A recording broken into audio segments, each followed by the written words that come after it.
Okay, one sec. I'm sharing my screen. So yesterday we were talking about shared responsibility, right? One sec. Can you able to see my screen? No, sir. No, Okay, sir. okay. How is it?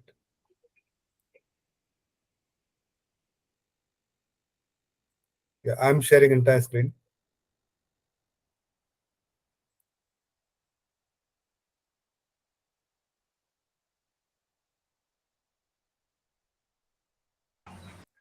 Yes, it's visible. Can you able to see my screen? Yes, sir. Yes, yes. Okay. Yes. So yesterday we were talking about cloud computing deployment models. Then also we talked about service models. Then also we talked about share responsibility. This is the share responsibility. Yesterday, this is a diagram what we talked about. And then this is a new diagram. I got it from the Amazon Web Services. So here, so this is the Amazon Web Services documentation. So you can always refer Amazon Web Services documentation. Just type it this AWS documentation. Okay, and then you'll reach to that particular page. So refer the documentation. Basically, it has a lot of documentation on EC2, S3, DynamoDB, RDS, Lambda. We definitely will look into this, but before that, share responsibility, that is what is important, and I'm going to talk a bit on that. Okay, so basically two things are there. One is a customer, another is a AWS. So as we know that AWS is a cloud service provider, so hardware and then global infrastructure basically is the responsibility of AWS. Managing the regions, availability zones. I will tell you what is that. So don't not to worry about that. Edge locations, okay, compute, storage, database, networking. Very importantly, for customer, what customer has to manage is the customer data, right? Then some more are there, like access management. That means infrastructure, identity and access management, IAM.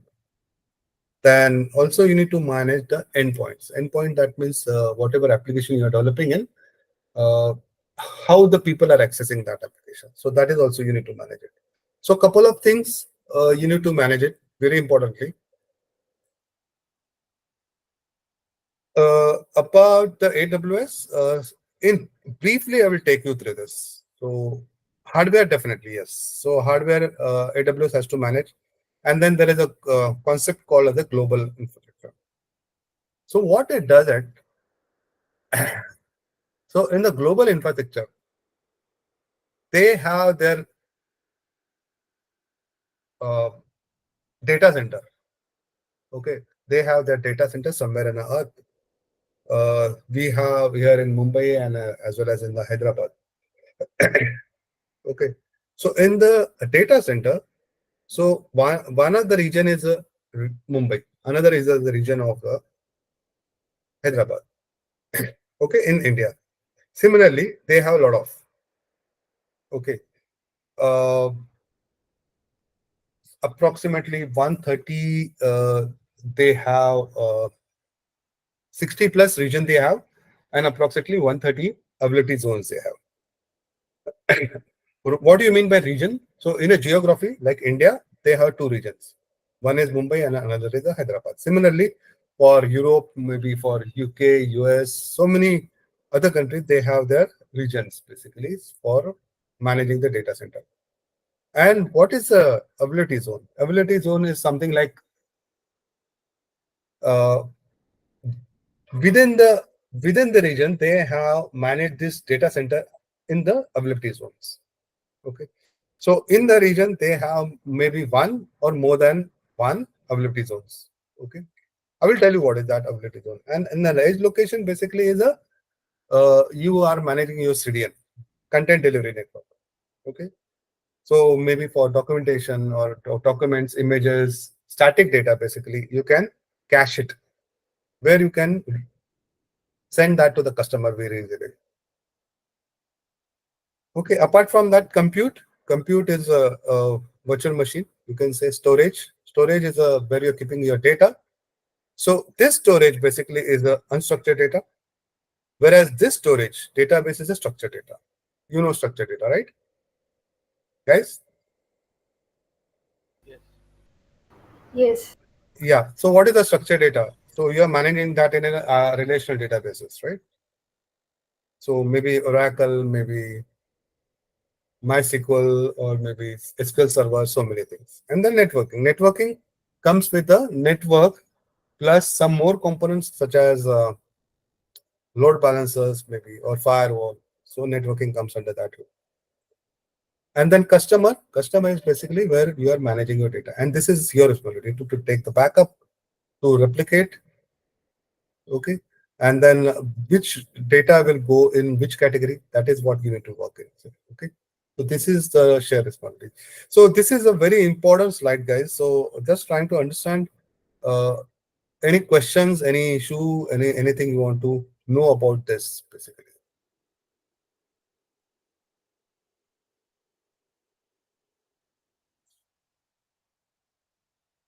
Guys, who are there? No, sir. Aishwarya, Utkarsha, Kamlesh, Sandesh, Sakshi. No. Okay. Now, when you configure, I'll take one of the scenario. Okay. Now you are going for a EC2. EC2 basically Elastic Cloud Compute. Okay. That is a EC2. In that service, you are creating virtual machine for yourself. Okay. Also, you can create so many things actually. You can create IP, you can create networking, you can create a test. So many things you can create. How about operating system? Whose responsibility is the operating system? Tell me. You have a diagram in front of you. Customer. Customer, correct. So customer will select appropriate operating system. Okay. What AWS will do, they will have images. And from that images, you're going to create a operating system for your EC2 instances. Okay. Also networking, firewall configuration, everything you will manage it. Suppose tomorrow for that operating system, you need to have a patches, security patches maybe, or upgrades maybe. So who is responsibility of that? Software.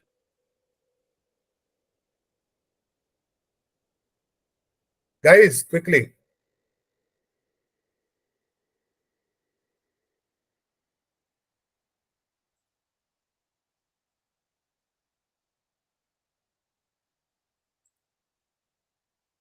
Aishwarya, Utkarsha, Kamlesh, Sandesh, Sakshi, tell me. So suppose tomorrow for that operating system, there is a requirement of upgrade or patches or security Sir, patches. Whose responsibility of that? AWS responsibility. AWS. Like, I think it will depend. Like, if you want to upgrade or not, it depends on us. No, I need to upgrade. Oh, I then need to. then AWS. Okay, okay. I will make it that simplified. So we have service models, right? So we have seen the three service models: infrastructure as a service, platform as a service, and then software as a service. Okay. So if you are purchasing a service from AWS as a infrastructure as a service, then it's our responsibility. If you are going with the platform and the software as a service, then it's a AWS responsibility. Okay, because what you are purchasing in, you are purchasing basically a platform as a service. In that, everything is managed by the AWS. Okay, and then for a software as a service, again everything is managed by the AWS. For only platform as a service, you have the like runtime is installed, so you need to develop an application. Whereas in a software as a service, application is already developed. You need to configure that. Okay, fair enough. So next, going to the next part. Before going into the next part, there is a question asked in a WhatsApp. Okay, have you seen the WhatsApp, guys? Yes. Yes. Yes. So I guess Junaid is not there. So Junaid asked a question that what he is asking. Let me check. He is comfortable with Hindi. Yeah. So he's saying I'm comfortable with Hindi language. Yes, I can do that as well. But just wanted to have a understanding from you all guys because it is not the explicit session only for Junaid. It is for everyone, right? So tell me, guys, which language you are comfortable? So both are comfortable. No, you need to Yep. tell me, na. One, I can't take both of. Right? So you need to tell me the one language which I can talk on. Junaid is not there, right? Yeah, he is not there, right? He has not joined today, maybe.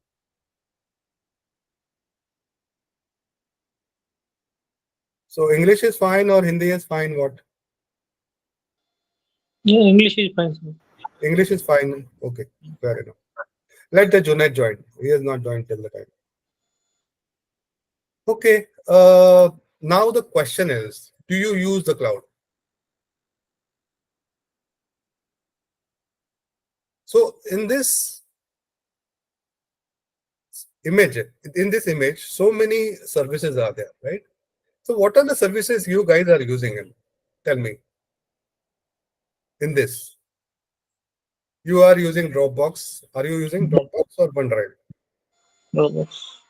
YouTube. Huh? Pardon? Yes, sir. We are using Dropbox, YouTube. Drop YouTube Gmail. you're using, right? Yes, sir. Then you're using Amazon. Amazon basically this Amazon is Amazon.com. Yes. LinkedIn. Okay.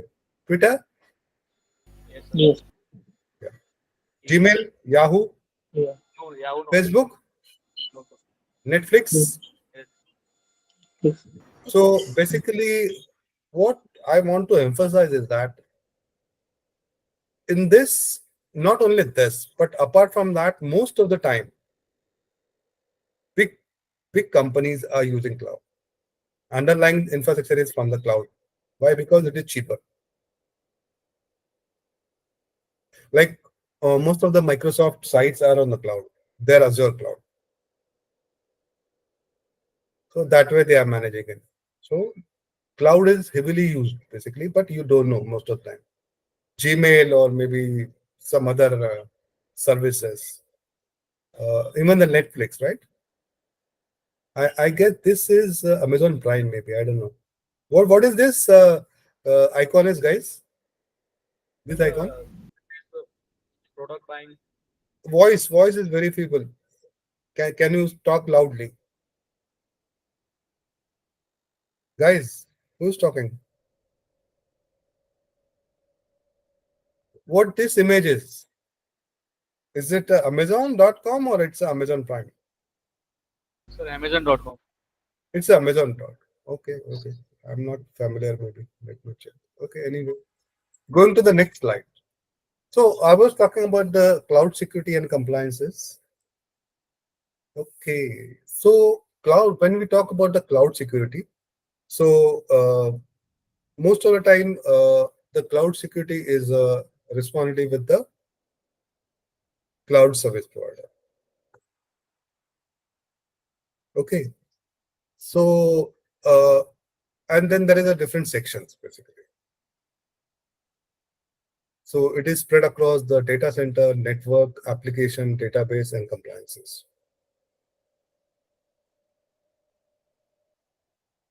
When we talk about the data center level security, that time it's completely responsibility of cloud service provider. And what kind of data center security requiring? So first of all, there is a two kind of security requirement. One is the standards, another is compliances. Okay. So first we'll talk about the standard. So what is this ISO standard? Okay. So this is ISO 2000. Okay, let us try to look into that.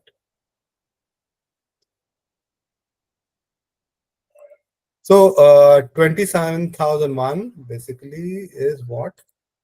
So they are talking that information security and cyber security. That is a kind of standard they are looking at.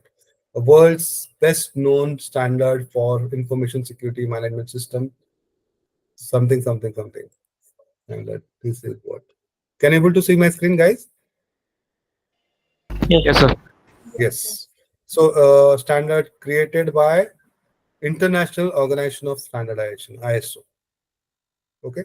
So just have a look into it. So maybe I can give more detail about this. But yes, so cloud service providers has a standard of 27,001. Similarly, for the 27,017, 27,701, SOC 123. See, this is a technical jargons, but you should look into it. Then SAS 70 type 2 audits. So what you can do, just go to the this, and then maybe you can type it security and compliances. So there is a one page basically. So on compliances and security, see, this is what is there. 9,001 is for the quality, I guess. So let me check that.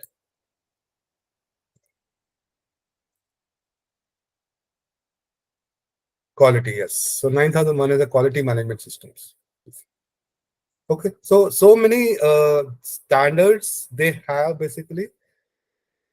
SOC 1 and SOC 2, SOC 3, ISO 27018, 17. So when this is important, when you are proposing your solution, AWS-based solution to the customer, your customer basically, that time you can specify that AWS has this kind of standard available. So your application will be hosted in a secure place. So that is what you can work on. So you can look into this page maybe. On a compliances. So on a compliances, again, compliances are very important. Let me take you to the compliances. Compliances. Something is there, compliances. Okay, so when you host your application, maybe banking application or maybe hospital specific applications or maybe some insurance company application, that time compliances are required. Your data, we need to ensure that data is secured and with the compliances. Okay, so there is a multiple compliances. For an example, PCI DSS compliances, HIPAA high-tech compliances. This is specifically for hospital. This is specifically for your card, debit card or credit card data. Okay, then FedRep is GDPR is specific to the UK. Okay, so this is some of the compliances that your AWS is fulfilling. So we should be understand that this is very important. So this data center security standard and then compliances basically is with respect to the AWS as a cloud service provider. When we talk about the networking basically is a different networking is a network component as well as for the firewall, some security group and SSL. Okay. So for the firewall, basically to ensure that traffic is regularized, basically, or you can restrict the traffic, basically. Okay, so that is what you can ensure it. Security group, you can ensure that only certain ports are exposed in as an inbound and outbound. So security group is meant for that. Firewall, as I said, restricting the traffic. SSL, your data will travel across the network some encrypted format, 128-bit encryption or something. So SSL for that. So SSL, you know, right, guys? When you type HTTPS, SSL is attached automatically, right? Then comes the application. So this is a data center. This is a network. Network, you need to configure it. Application, when you write an application, that time what kind of precaution or security measures you can take it. So security component is a DDoS. Have you heard about DDoS, guys? No, sir. Yes, no. Disk operating system like is that? Hmm? No, I didn't get you. Who is there? Sandesh sir, disk operating system like that I heard. DOS. No, no, no, no, no, no, no, no. DDoS is something different. Okay. DDoS is distributed denial of services. Okay. Okay. So basically, what is a distributed denial of services? Suppose your machine is working somewhere and there is a lot of requests coming in. In that case, your server will collapse. Server will not able to fulfill all the requests. Okay. So in that case, this and then this request basically is machine generated. I mean, most of the time, automatic. So that's the reason you've seen that I'm not a robot or something like that many times, right? In some of the web applications. Have you seen that, guys?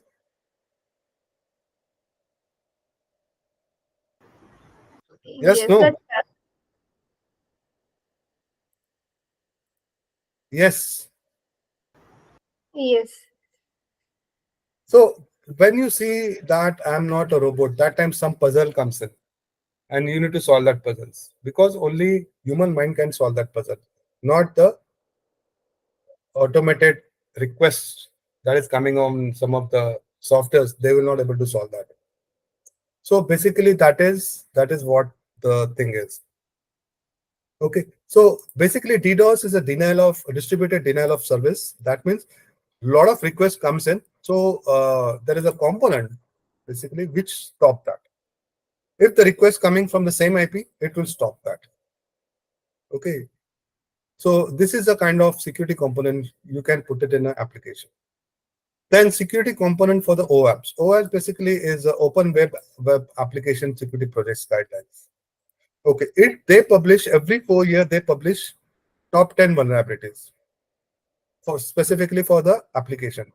You guys should check this on your browser. What is OAPs? Just try reading it. Next session, I will ask this. So basically, OAPs is top 10 security vulnerabilities. For an example, SQL injection or cross-site scripting or something like that. So this is what they are publishing, and then in the application, we need to take care of that. Okay. Then something CAPTCHA. Have you heard about CAPTCHA? Yes. Yes. Yes. Yes. Sir. Yes. Okay. Basically, CAPTCHA is a system where you need to enter something cryptic words that is displayed on the screen. You need to enter that, and then you need to go forward. Otherwise, they will not take you to the next page. So CAPTCHA system is that. Coming to the database. So again, in the database, we have firewall security group. So that is implemented for restricting the traffic, access control for restricted data, and data encryption. Okay, so you can encrypt the data. So when others are entering into the database, they can able to see that. That is what. So for the database, we are talking data. So this is a network basically. So data in transit, it should be secured, and data at rest, it should be secured. So both the things are we are securing them. And for compliances, as I said sometime back, financial compliances, healthcare, privacy, this is a certificate basically from security certificate for of cloud security. So this is basically implemented in your AWS already. So you don't have to do this again and again, but configuration is very important from your side. Okay, going to the next slide. So any questions on this basically on security? Security is a very important, guys, when you're working on a AWS or any cloud service provider.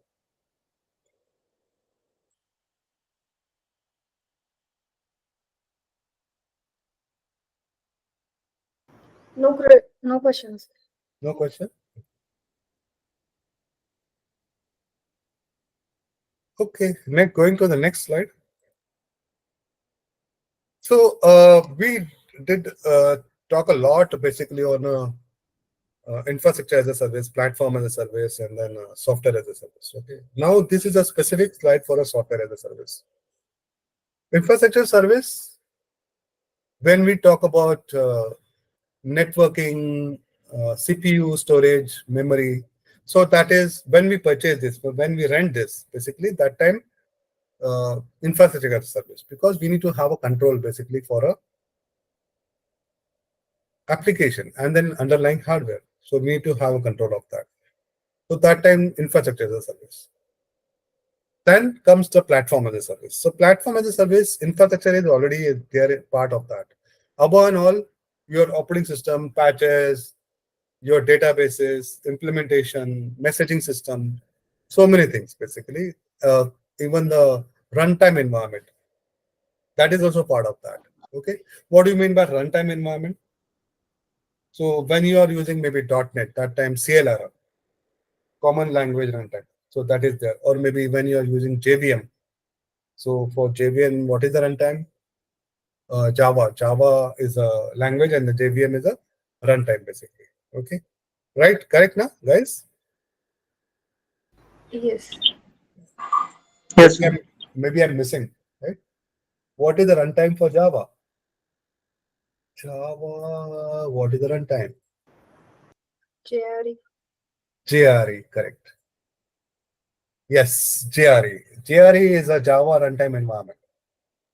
Is a software that Java programs requires to run correctly. Okay, so JRE basically. So JRE is installed in your system, and then what you need to do? You need to just develop an application and deploy that in a cloud. So that is what we need to do. Okay, but as far as software as a service concerned, okay, so software as a service, that means everything is installed. Your application, you don't have to develop it. Everything is there available. You need to start configuring and start using it. So the good example, as I said yesterday, was Gmail maybe, or Office 365, some of the CRM application, some ERP application, which is hosted in the cloud, which company are using it. So that is what important is. Let me check some of the popular SaaS services. So popular SaaS services. Okay. So when I typed on the Google, okay, same thing, I will type it here also. Okay, so you can see my screen, right? Popular Yes. SaaS services. Okay. So when we type this popular SaaS services, one of them is Google, HubSpot, Microsoft. What is there in Microsoft? I don't know. Okay. Then Salesforce. Yesterday we did talk about the Salesforce. Basically, Salesforce is a CRM application which you can configure for your customers. Zoom, Atlassian, Stack, Adobe, Dropbox. So these are the popular SaaS services. 10 extraordinary SaaS applications.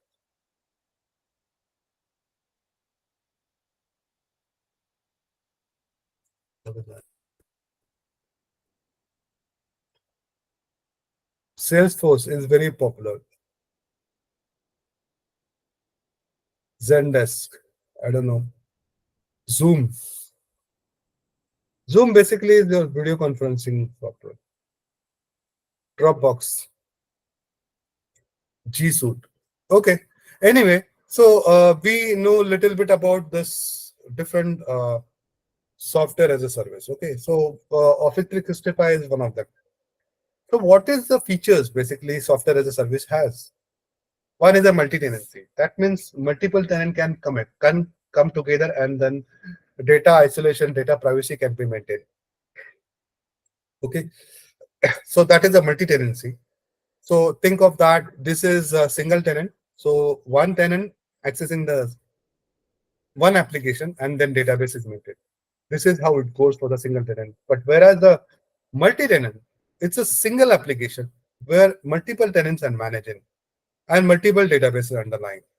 Okay, so application is one, but the tenants are more than one or two, and then database also more than that. In that, the another factor feature is security and the privacy.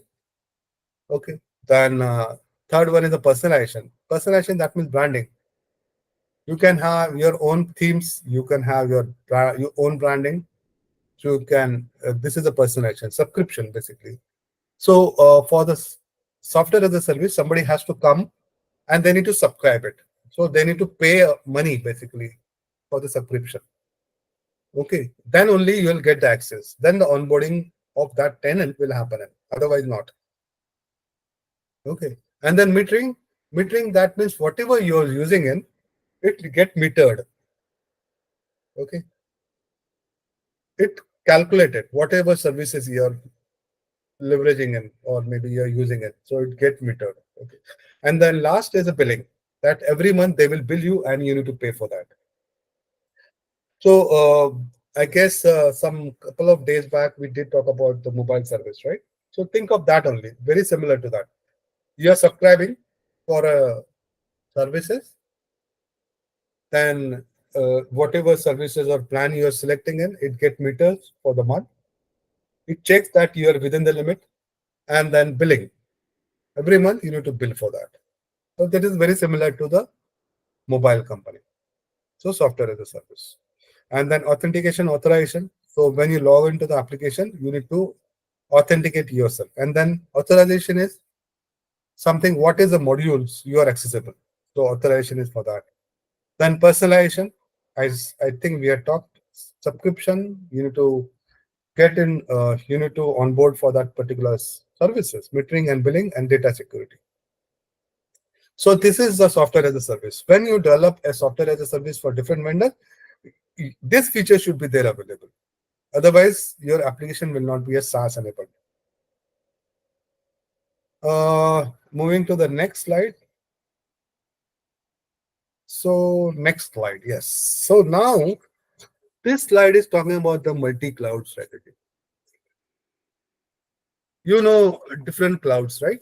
One is AWS, another is these are the popular basically, AWS, Azure, and then GCP. They are very much popular. So for this popular cloud, so many times very big organizations are going with a multi-cloud strategy. So they are not satisfied with the one cloud, but they are going with a different cloud. So they may have, as I said, it is there in the diagram. So they may go with the AWS, or they can go with the Azure. They will go with the private cloud. They will go with the Google Cloud Platform, any cloud. So when we talk about the definition of multi-cloud strategy, so multi-cloud is a practice of using more than one cloud platform in your cloud approach. So multi-cloud infrastructure allows organization to maintain a hybrid cloud environment that enable a combination of security and cost savings at the same time. So suppose some services are cheaper in AWS. So that time I will go with the AWS. But some of the services are cheaper in Azure. So I will go with the Azure for that matter. I will keep that. Or rather for availability, I will have workload maybe for AWS, and some workload I will be having on Azure to maintain the availability. That is also possible. Okay, so let us try to check it out, the benefit of the multi-cloud strategy. So first is operate anywhere. Okay, you know that AWS has their data center across the globe. Similarly for the Azure, we have one slide actually for each of this. Yes, so basically for AWS, we have 33 plus regions and 105 actually ability zones we have. So AWS has 33 plus regions available. For Microsoft Azure, it's 60 plus regions we have. And then for GCP, we have 36 plus regions, basically. So what I'm saying is, so basically operate anywhere. So when you selecting AWS, Azure, and GCP anytime, so you can operate this cloud service providers from anywhere. Leveraging the investment, that means whatever investment you are doing, you are taking benefit of that. Okay, so best of the best you are getting in. For AWS, what is the best? You are getting that. For Microsoft Azure, what is the best? You are getting that. So all the services, all the benefits from that, each of the service provider, you're getting that. Optimize your cost. So you can, whatever workload you are having in, basically, you are taking the benefit of that cloud from that particular cloud. Okay, resilience, no downtime in case CSP outages. So completely AWS is not working. In that case, Azure is working maybe. Okay, so in case your CSP is outages, your CSP is not working at all. In that case, due to some issue, that means Azure is working, or some maybe GCP is working. In that case, you are not going to lose your customer in that case. So for the sake of availability, you can keep your applications across the vendors. That is also. And no lock-in. That means if you are uploading your application only on AWS, that means you are locked to the AWS. So when you go with the multi-cloud strategy, so you are not locking yourself for any of the specific CSPs. Basically. So this is very much available. Okay, so lock-in is not there. Ideally, when you have a specific CSP, that means only that services you're using it, right? So it is not that way.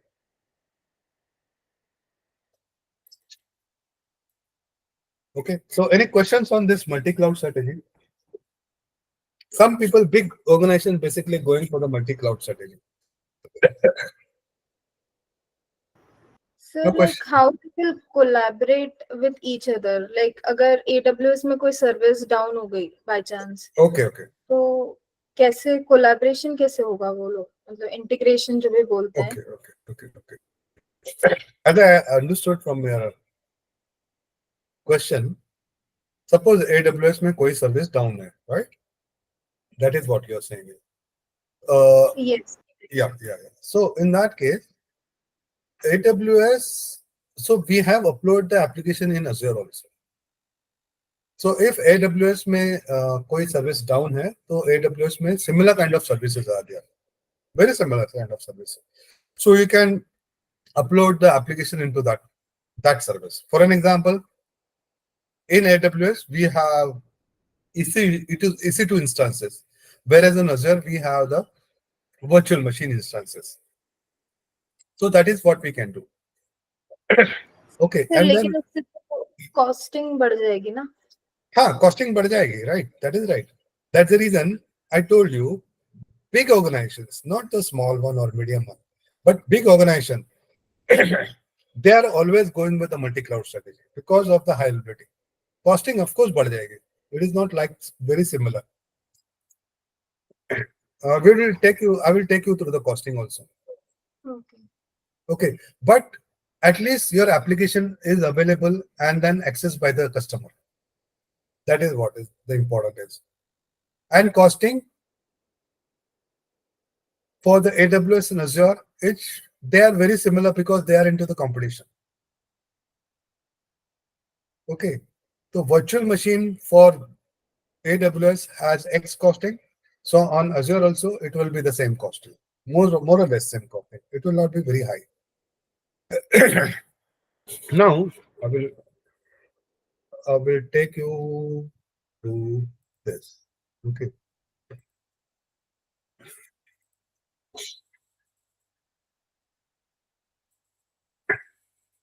So first, just let us consider the availability.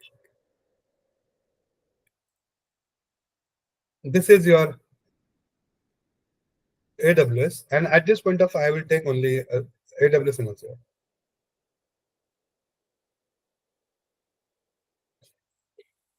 This is AWS.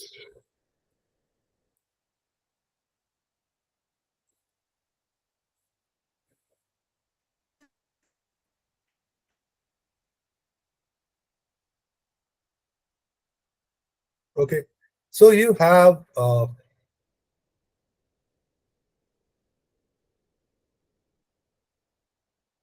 one machine.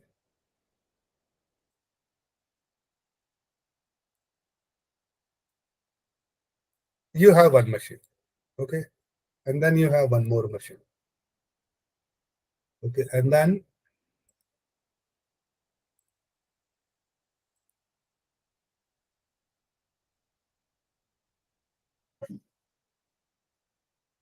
okay, this.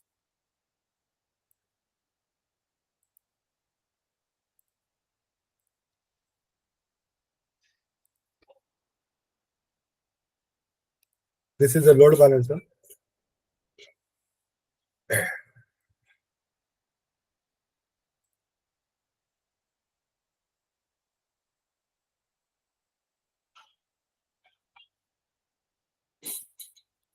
Okay. This is okay. I will tell this is VM1.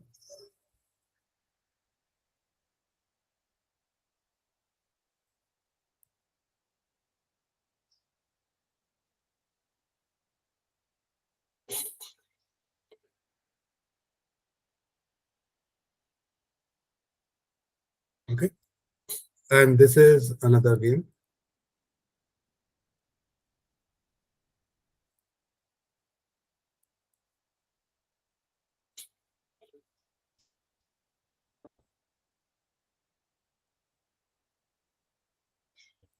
Okay, and then now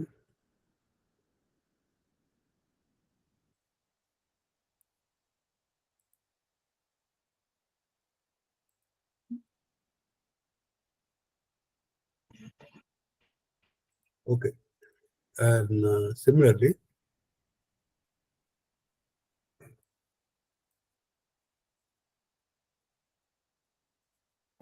again, and this is exposed to the outside world, right? This is exposed to the outside world. Okay, so this is a setup we have for AWS. Suppose this is two virtual machines we have. Suppose something happens to the one virtual machine. So another virtual machine is available, and then it will able to give that to the outer world applications through the load balancer. And think of that. This is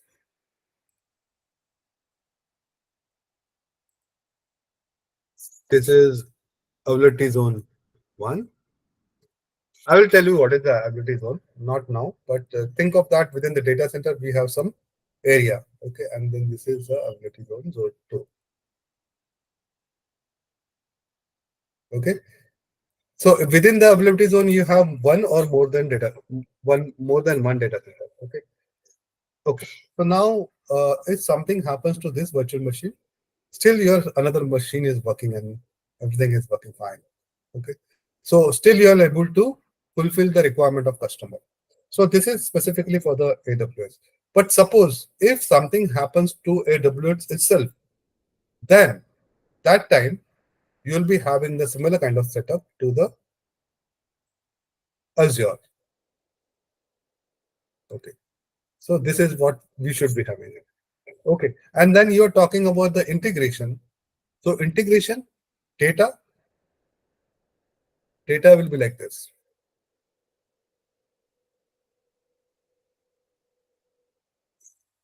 Where is the data? Data. Yes, this is the data.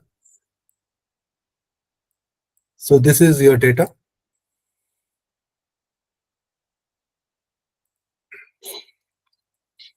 Data. Okay. Okay. And then this data. Here you are the data. And this data and that data is replicated.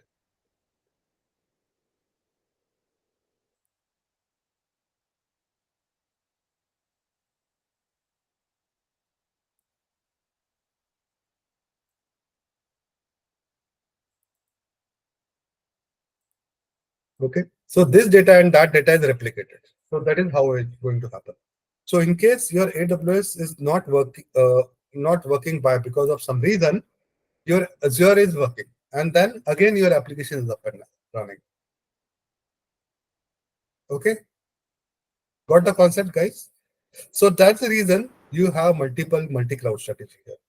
So AWS definitely they will work it, but in case any problem or issue, Azure is there available, or maybe Azure is not working, your AWS is working. So that is availability concept. Is it fine, guys? Sure. Okay. So moving to the next slide. Now we'll be talking about the machines versus virtual machines plus containers. Okay. Okay. Have you heard about containers? Yes, sir. Yes. Yes. Yes. Containers. Yes. You want containers, right? Correct. Okay.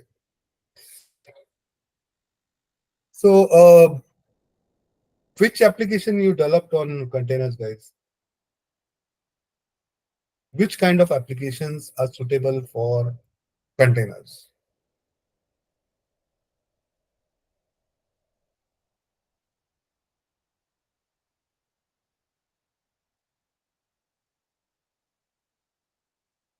See here in the diagram also. So Java container, .NET container. So this is already there. But When a what single which kind of application is suitable for them? Yeah, you are telling something? Who's that? Yeah, so when a single application is linked to another applications also. Okay. Utkasha, what is your observation?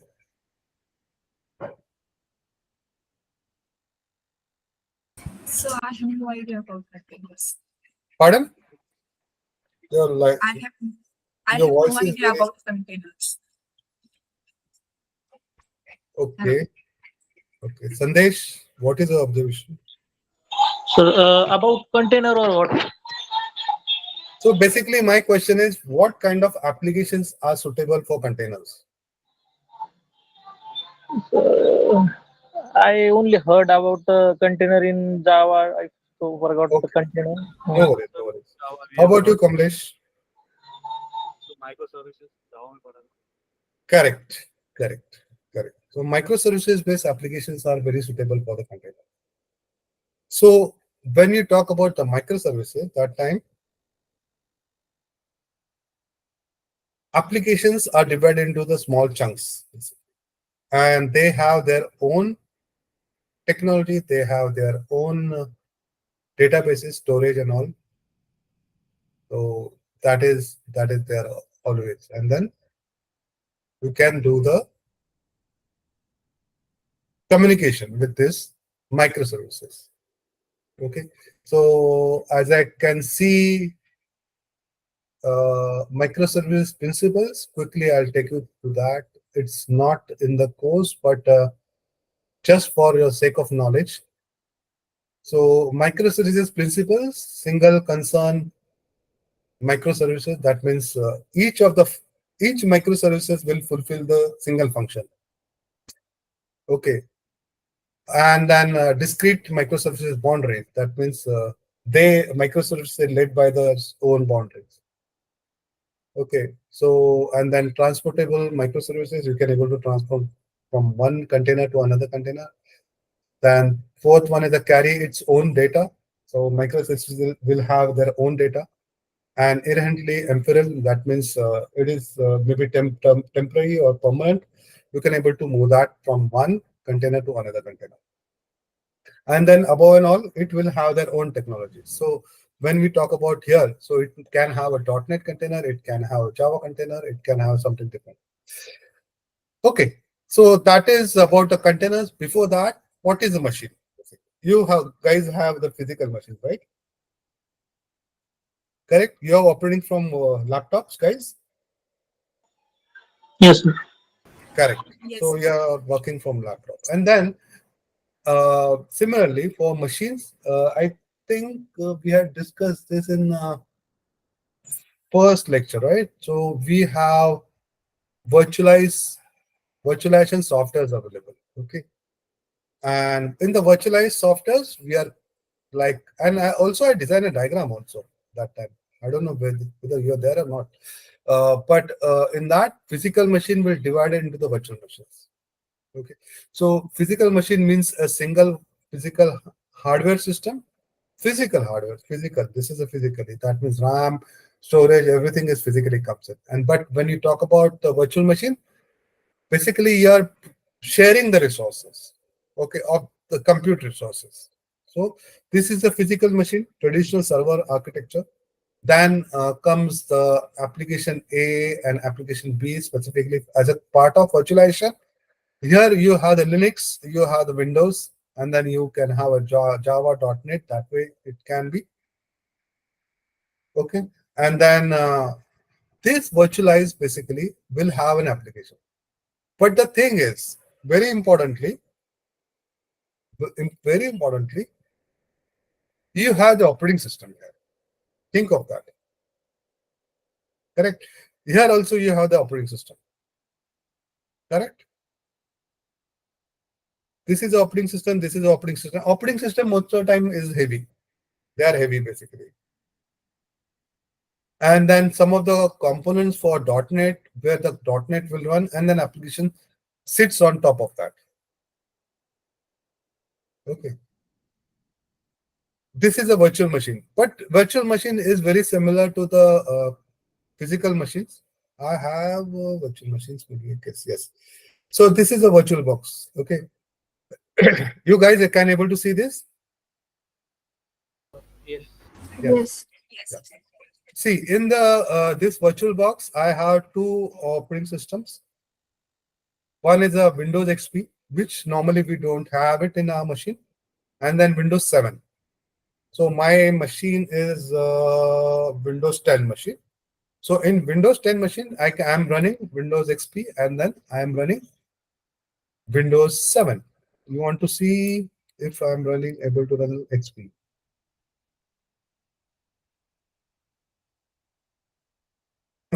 Just this is an example, guys.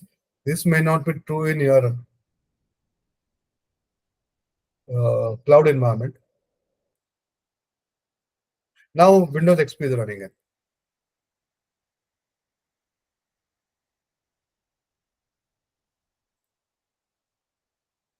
Okay. So in the Windows XP, some specific softwares are there, right? So for an example, Visual Basic. It's very old software, guys. Very old. 6 is old.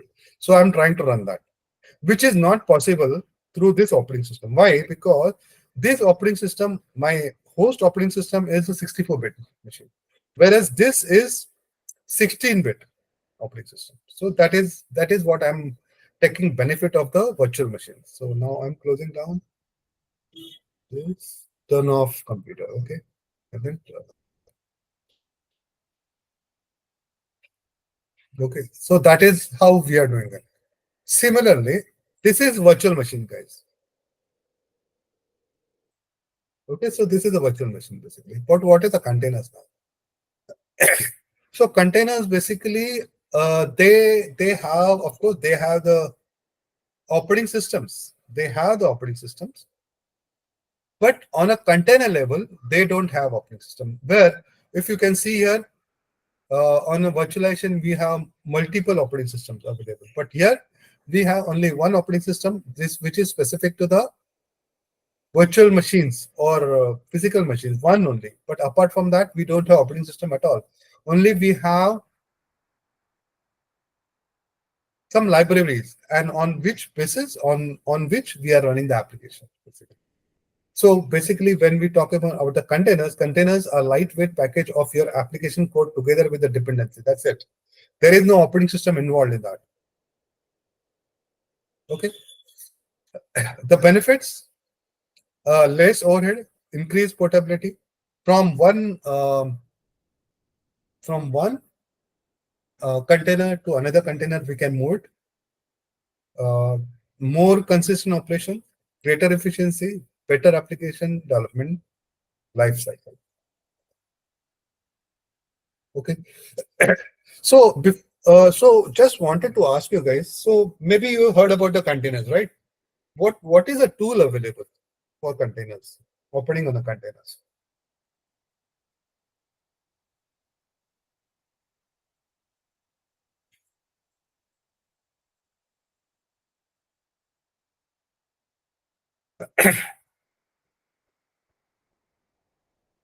Hello.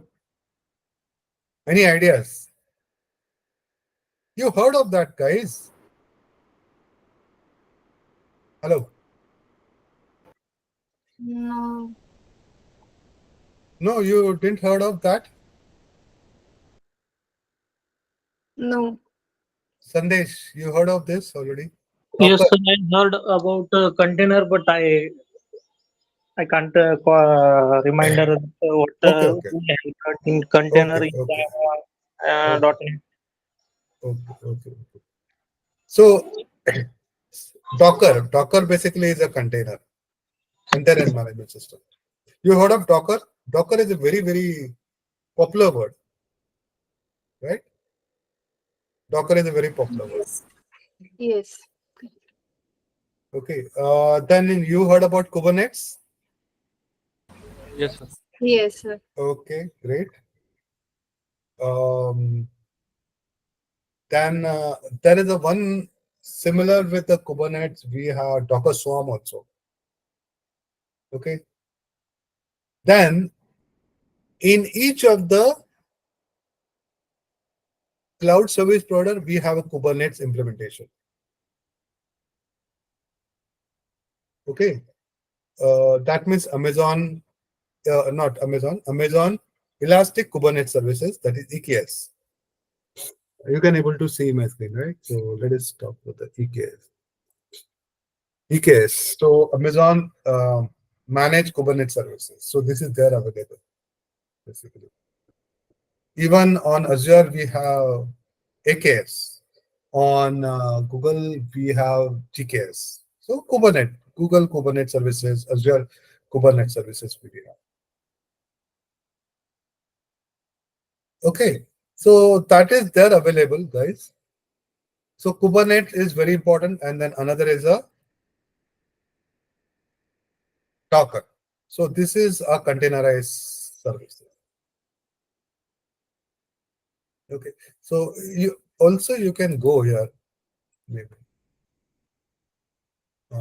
Docker Hub. Docker Hub basically where you can have multiple container images library basically. Suppose you want to have for in Nginx. Okay.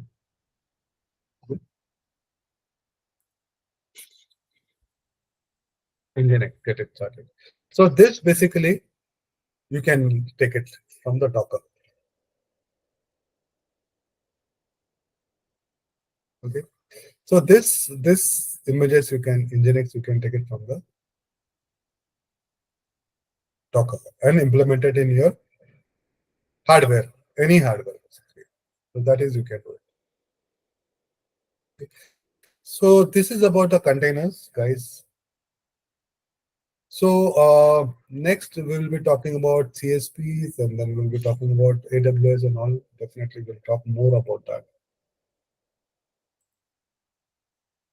But what my request is, guys, to go through the internet and then try to read it. What I'm teaching in actually. Take the topics out and then find that the same topic on the internet and try to read it. So you maybe have some clarity on that. Okay. Okay. Yes, sir. Okay. Any questions or anything you wanted to ask me?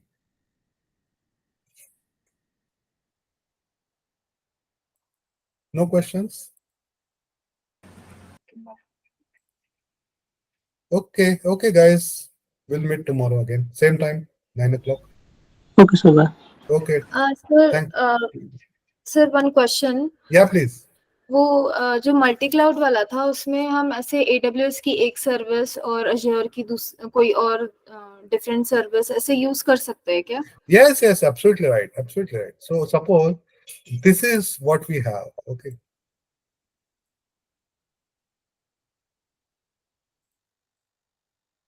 This is additionally we can use it.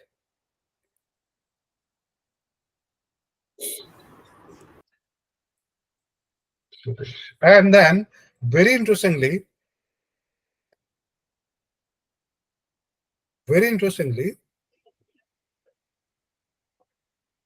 you can have like this.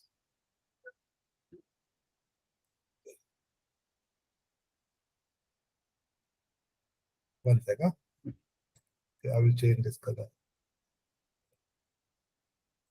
Okay. So this virtual machine is accessing this, and whereas okay, and then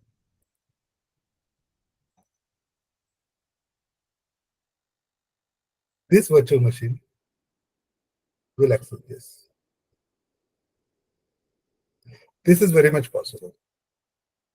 Why? Because this storage account has a public endpoint. That means publicly it is accessible. So for this Azure, this is simple and easy. As far as for AWS, this is also simple and easy. Why? Because it is publicly accessible. Okay. So these configuration are done in Route 53 or like? Route 53 is not. Okay. So this configuration, this will happen on, this is for an example, storage services. Okay. So this is publicly available, first of all. So in this is I'm talking about the Azure. Okay. So in Azure, storage services called as a storage service. Okay. And then this is publicly exposed.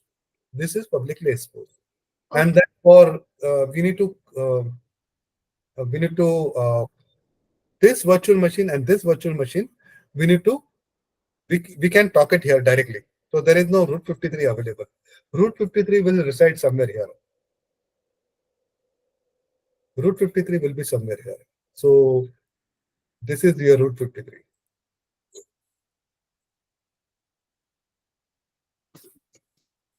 DNS level entry. Okay. So Route 53 is something here. Okay, outside. And then public will access to this. This is your public. This is your public. Okay. So see, that's when you have the storage account mentioned, that time you can specify that whether it is a private or it's a public. Okay. So that way you can manage always. And when this is available, you can access from here or you can access from here also. Both the options are available. Or even if even it is not publicly accessible, you can mention that this IP only will access this. So this will have a public IP.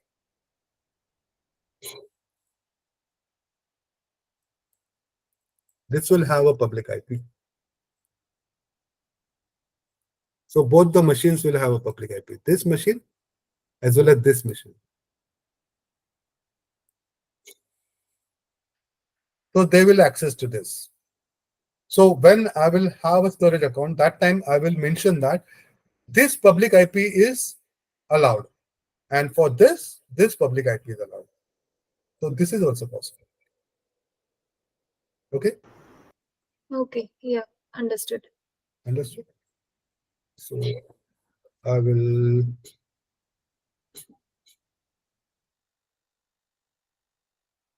okay.